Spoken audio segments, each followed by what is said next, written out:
So if we go back in time, this is what I imagine the framers of our Constitution were talking about when they came up with the Electoral College. I assume one guy said, you know what? Instead of having a vote where everybody casts a ballot and we just add them up and then declare the person who got the most votes the winner, we should do something entirely different. We should break it apart. We should go state by state and give them various values that have to be added up so that this separate system elects our president. And I'm sure one of the other guys said, that's brilliant! It's confusing, it's convoluted, it's government. We shall call our creation the Electoral College.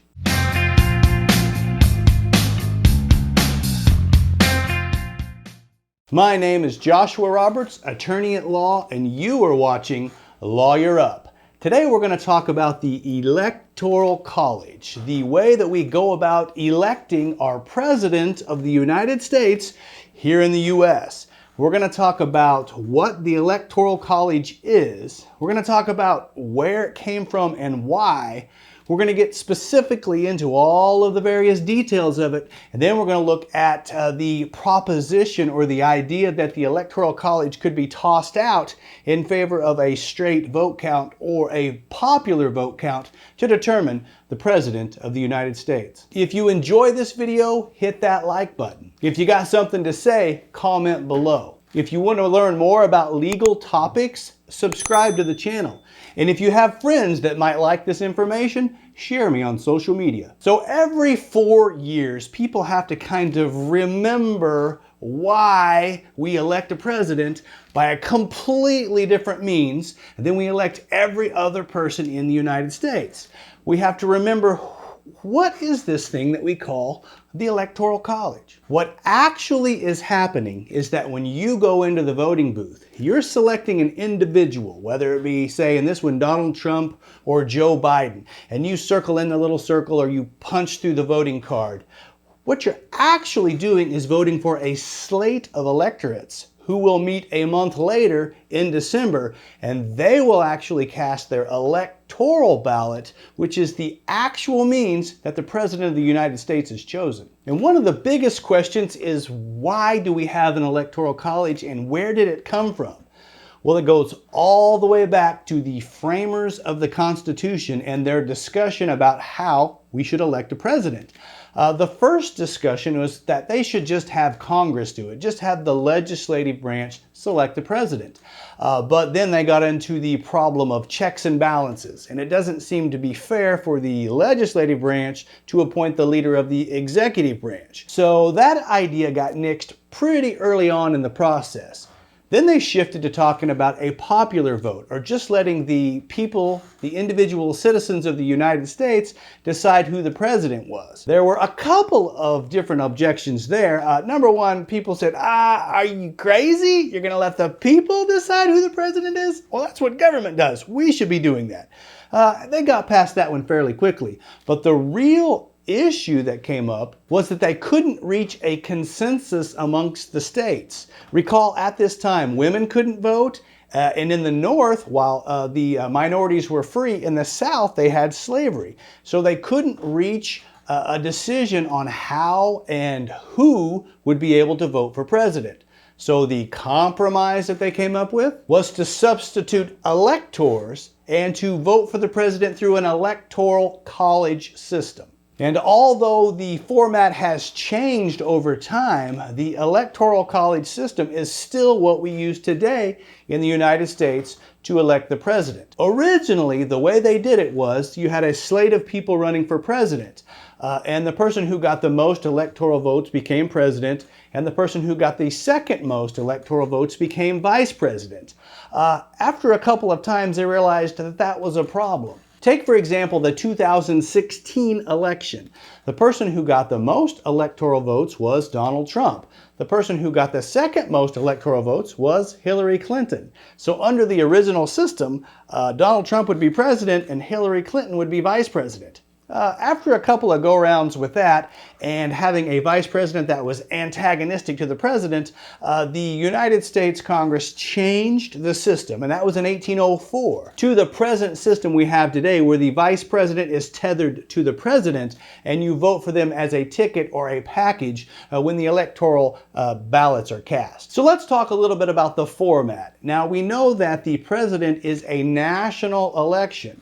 However, under the Electoral College model, it is broken up and it's handled on a state-by-state basis. And there are 538 electoral votes, and these are divided amongst the 50 states in what is a winner-take-all format in at least 48 of those 50 states.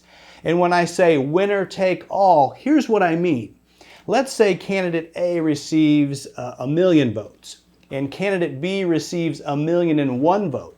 Well, candidate B barely wins that election by the popular vote. However, they get all of that state's electoral votes. So if that were in, say, California, a win by one popular vote would get you all 55 Electoral College votes. Now you need 270 Electoral College votes to be declared president.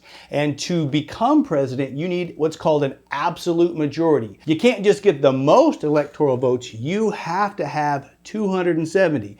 You have to have that majority. Now, we have never had an election where a president did not get to that point or the majority point. However, it could happen. If you had 3 strong candidates, each that split the electoral votes, there would be a scenario where no one had a majority. In that event, the presidential election is thrown into the House of Representatives, where each state gets 1 vote to select the President of the United States. So how are these 538 electoral votes broken up amongst the states?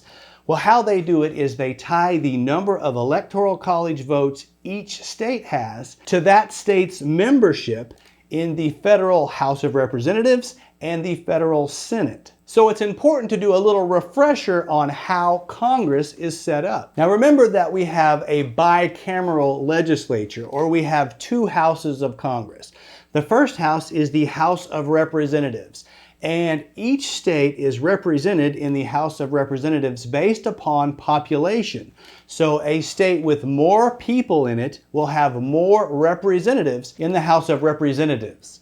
So take, for example, California. That is the most populated state in the United States. They have 53 members in the House of Representatives. Compare that to Missouri, where I come from. We have 8 representatives in the House of Representatives. And then the least populated state is Wyoming. They only have 1. And there are several states in that part of the country that just have 1 member of the House of Representatives because of their low population size. Now we move over to the Senate. In the Senate, every state is represented equally.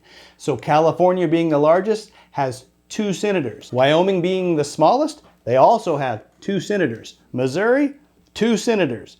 I think you get the picture. On the Senate side, every single state has 2 senators that represent that state in the Senate. So if you add all of those up, there are 435 representatives in the House of Representatives. There are 100 senators in the Senate. So that's 535 congressmen and or electoral votes. Now, if you're paying attention, you recall earlier I said there's actually 538 electoral votes. So where do the other 3 come from? Well, they come from Washington, D.C., who under the 23rd Amendment to the Constitution was given 3 electoral votes in the presidential election process. So the question that always comes up is, why don't we just eliminate the Electoral College and go with the popular vote? Just everybody gets 1 vote, we add them up at the end, and whoever has the most votes wins. In answering that question, it's important that you understand the concept that the lesser populated states actually hold more power in proportion to the vote of the people and their electoral vote than the more heavily populated states. And it's kind of strange to think about that an individual in a less populated state would have proportionately more voting power when it comes to the Electoral College. So let me give you an example to explain that. Now let's say I live in the state of Josh. Population 1. I'm the only person who lives here in my state.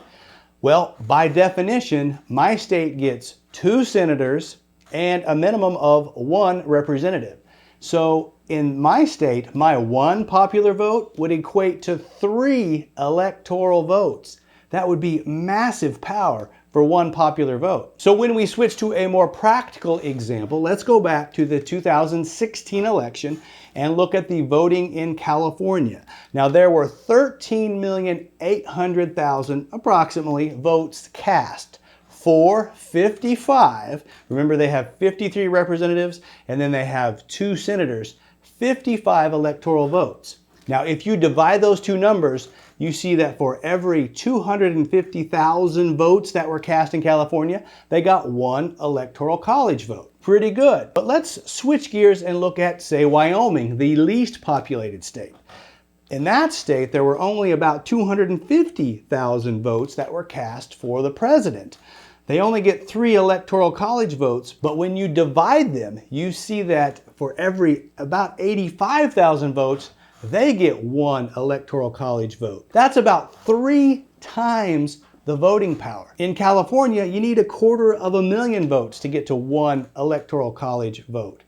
In Wyoming, you only need 85,000. So that's what I mean when I say the less populated states hold more power proportionally when it comes to the electoral college process. And the net effect of that is that you can win the popular vote, but you can lose the electoral college vote. Now, this has only happened 5 times in the history of the United States, and the first 3 were in the 1800s.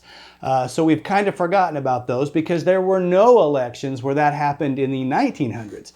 But it's happened twice since 2000. If you remember, back in 2000, George Bush defeated Al Gore, even though Al Gore won the popular vote. He won it by almost 500,000 votes. But George Bush had 271 electoral college votes, and he was declared the President of the United States. Even more dramatic was in 2016, where Hillary Clinton beat Donald Trump by almost 3 million votes based upon the popular vote. However, when you look at the electoral college count, it was Trump 304 to Hillary's 227.